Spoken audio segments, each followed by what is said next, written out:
Good evening and welcome.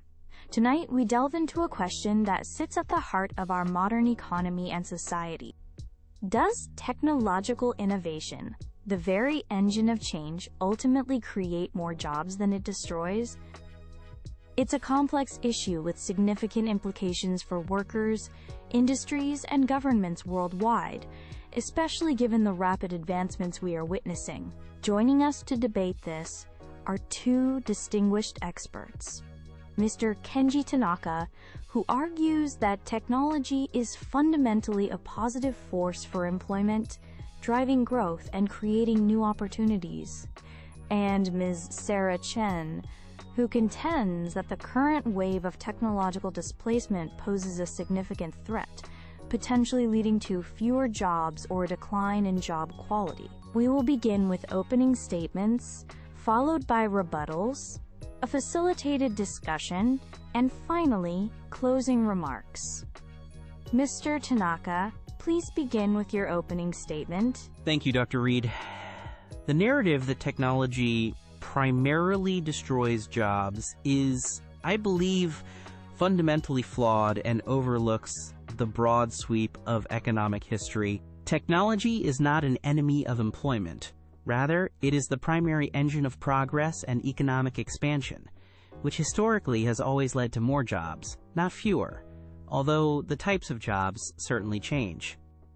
Consider the Industrial Revolution.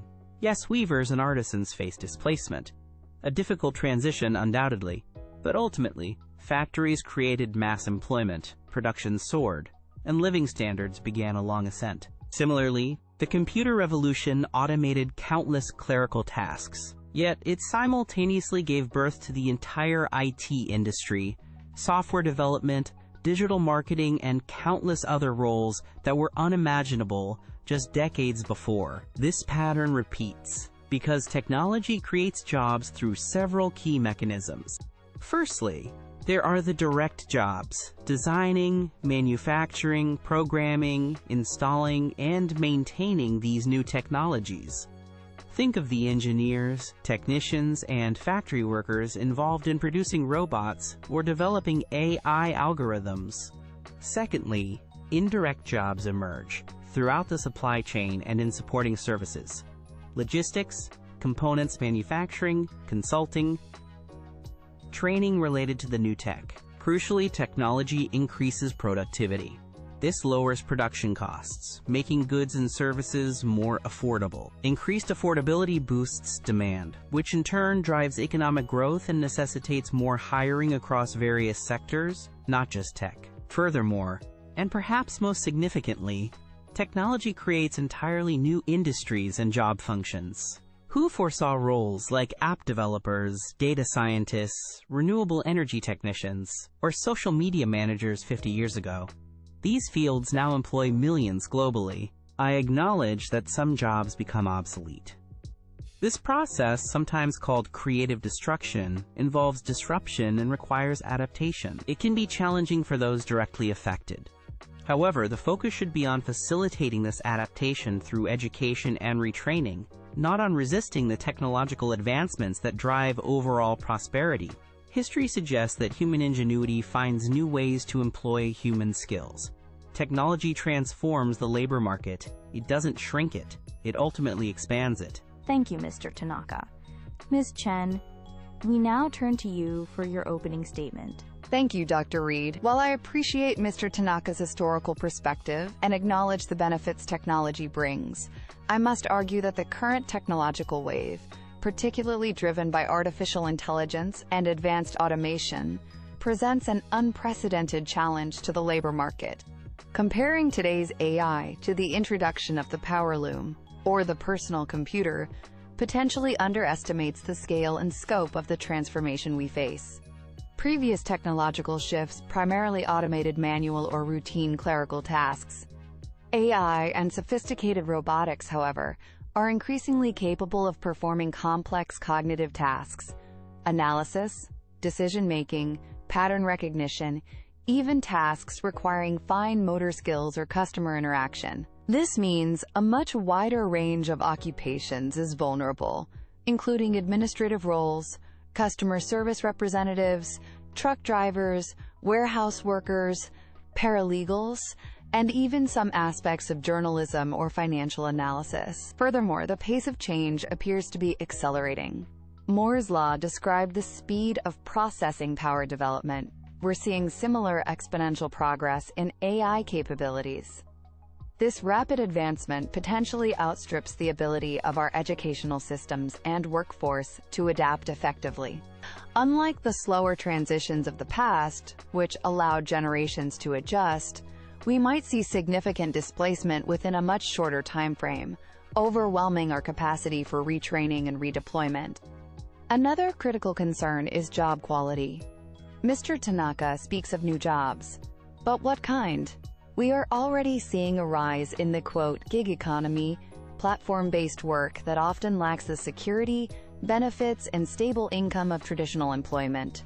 If the jobs being eliminated are middle skill, stable positions, and the new jobs created are either very high skill demanding advanced degrees or low skill precarious service jobs, the result is a hollowing out of the middle class and worsening income inequality. We already see evidence of automation impacting employment in sectors like manufacturing and retail, with self-checkout machines and automated warehouses becoming commonplace.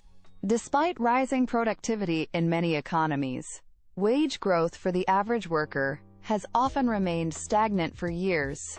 This points to the risk of, quote, jobless growth, where technology boosts corporate profits and GDP, but the benefits are not broadly shared, and overall employment levels fail to keep pace. We cannot simply assume historical patterns will hold. We must proactively address the potential negative consequences and social costs of this technological transition. Thank you, Ms. Chen. We now move to the rebuttal phase. Mr. Tanaka, you have the opportunity to respond to Ms. Chen's points. Thank you. Ms. Chen raises valid concerns, particularly regarding the nature of AI and the pace of change, but I believe the perspective is perhaps overly pessimistic. Regarding AI replacing cognitive tasks, it's crucial to distinguish between automating specific tasks versus eliminating entire jobs. In many cases, AI acts as a tool that complements human skills, augmenting our capabilities rather than replacing us entirely. For instance, I can analyze vast datasets far faster than a human, but a human strategist is still needed to interpret the results, make nuanced judgments, and decide on action. This frees up human workers to focus on higher value activities that require creativity, critical thinking, emotional intelligence, and complex problem-solving, skills that remain uniquely human for the foreseeable future. Concerning the pace of change, while AI development is rapid, the widespread adoption and integration of complex technologies across entire economies often take longer than predicted due to costs, infrastructure requirements, regulation, and organizational inertia. This provides a window, albeit possibly shorter than in the past, for adjustment and adaptation. On job quality, Ms. Chen highlights the gig economy's downsides. However, technology also enables positive trends like remote work, offering unprecedented flexibility and access to global talent pools. It fosters entrepreneurship by lowering barriers to entry for starting new businesses. The challenges regarding job security and benefits are real, but they point towards the need for updated social contracts and robust investment in education and lifelong learning systems, not towards hindering technological progress itself. Finally, the argument that new roles are hard to imagine doesn't mean they won't emerge. History consistently shows our inability to predict the specific jobs future technologies will create.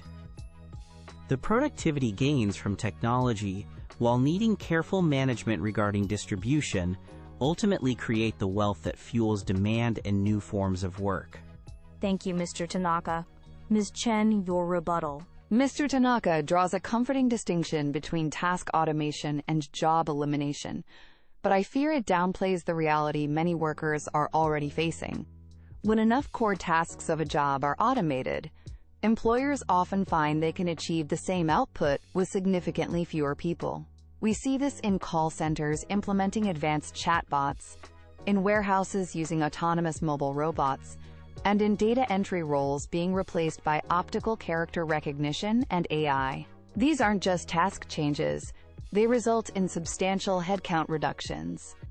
Mr. Tanaka emphasizes adaptation and retraining, which sounds promising in theory. But we must ask practical questions. Who bears the cost of this extensive retraining? Is it truly realistic to expect a mid-career factory worker or truck driver to easily transition into a high-demand role, like AI specialist or data scientist? What support systems are in place for older workers, or those in regions heavily reliant on industries undergoing automation, where new opportunities might be scarce? Access to effective and relevant retraining programs is far from universal, and success is not guaranteed. Regarding flexibility and the gig economy, while remote work offers benefits for some professionals, a large segment of tech-enabled, flexible work involves driving, delivery, or short-term tasks. These often lack basic worker protections, health insurance, retirement contributions, and income stability that characterized many of the jobs being displaced. This isn't necessarily progress in terms of overall worker well-being. And relying on historical parallels, as Mr. Tanaka does, feels increasingly unreliable. The unique capability of AI to learn and perform a wide array of cognitive functions differentiates it significantly from past technologies. Furthermore, the assertion that productivity gains eventually benefit society broadly needs scrutiny. Current trends suggest these gains are disproportionately captured by capital owners and top executives, while wages for many workers stagnate. This distribution issue is central to the debate. Thank you both. Let's move into a more direct discussion. Kenji, you argue convincingly for the adaptive capacity of the economy, but Ms. Chen raises important points about the transition. Beyond simply championing innovation, what specific responsibilities do you believe tech companies, who profit immensely from automation, and policymakers have to actively support workers displaced or disrupted by these technologies? That's a critical question, Dr. Reed. Tech companies have a significant responsibility. This includes investing ethically in AI development, considering the societal impact alongside profit motives. They should also proactively partner with educational institutions and governments to fund and design relevant retraining programs, perhaps even offering apprenticeships or internal reskilling pathways for their own workforce or communities. Policymakers, meanwhile, need to create a supportive ecosystem. This involves strengthening social safety nets to cushion transitions, incentivizing lifelong learning through grants or tax credits, and investing in infrastructure, like broadband access, that enables participation in the future economy.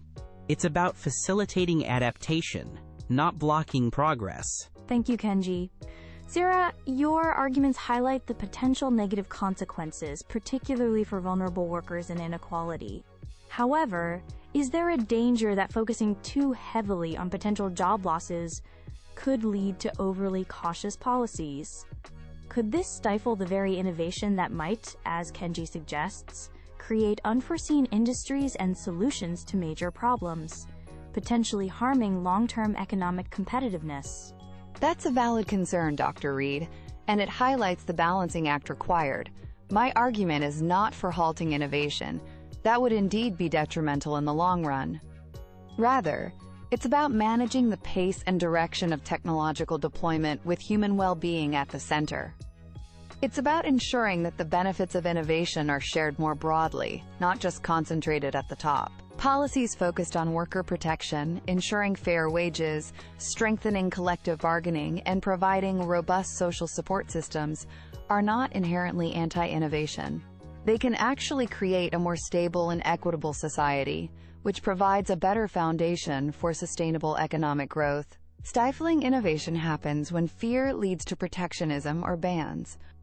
Thoughtful regulation and proactive social policies aim to shape innovation towards positive societal outcomes, mitigating the downsides without sacrificing the potential upsides. Kenji, Ms. Chen mentioned the distribution of productivity gains.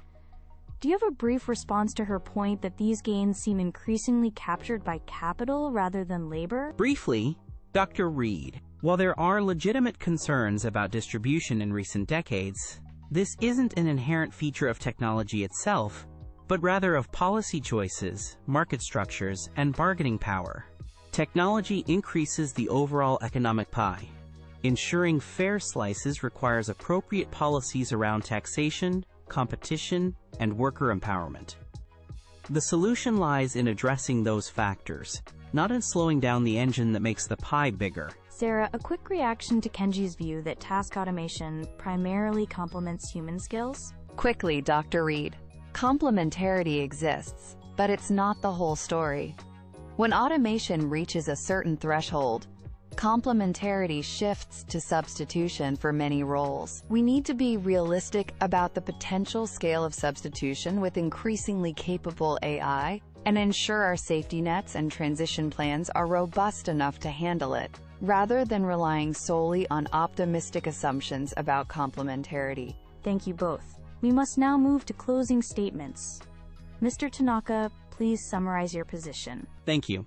Throughout history, technological advancement has been the bedrock of human progress and economic vitality. It drives efficiency, creates wealth, and ultimately leads to more opportunities, not fewer. While the transition phases inevitably involve disruption and the decline of certain jobs, technology simultaneously fuels the creation of entirely new industries, new roles, and new ways of working that expand the overall labor market. Change is a constant, and our focus must be on adaptation, equipping individuals with the skills needed for the future through education and lifelong learning, and supporting them through transitions. Furthermore, technology holds immense potential to help us tackle pressing global challenges, from climate change to disease, creating meaningful and necessary work in the process. Therefore, I advocate for optimism, continued investment in innovation, and forward-looking policies that support both technological progress and worker adaptation. Embracing and strategically managing technological change is the pathway to greater prosperity and, ultimately, a net increase in employment opportunities for society. Thank you, Mr. Tanaka. Ms. Chen, your closing statement. Thank you, Dr. Reed. While acknowledging technology's potential benefits, we must not underestimate the profound challenge posed by the current wave of AI and automation. The risk of widespread job displacement across a broader range of sectors than ever before is real and significant. Critically, the quality, security, and distribution of any newly created jobs are major concerns that cannot be brushed aside by historical analogy. Past performance is no guarantee, especially when dealing with technologies capable of cognitive tasks. The potential social consequences, rising inequality, increased economic insecurity for many, and regional disparities demand our urgent attention. We need a human-centered approach.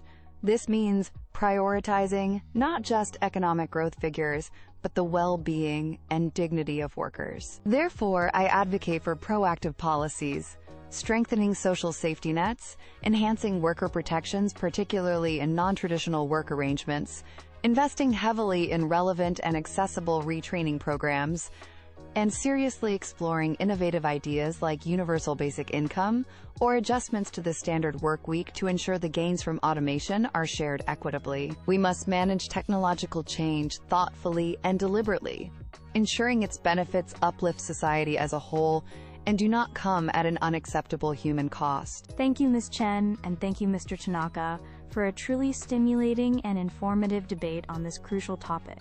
You've clearly articulated the core tension. How do we best harness the immense power of technology while effectively addressing its profound impact on jobs, workers, and the very structure of our society? We hope this discussion has provided our audience with valuable perspectives to consider. Thank you for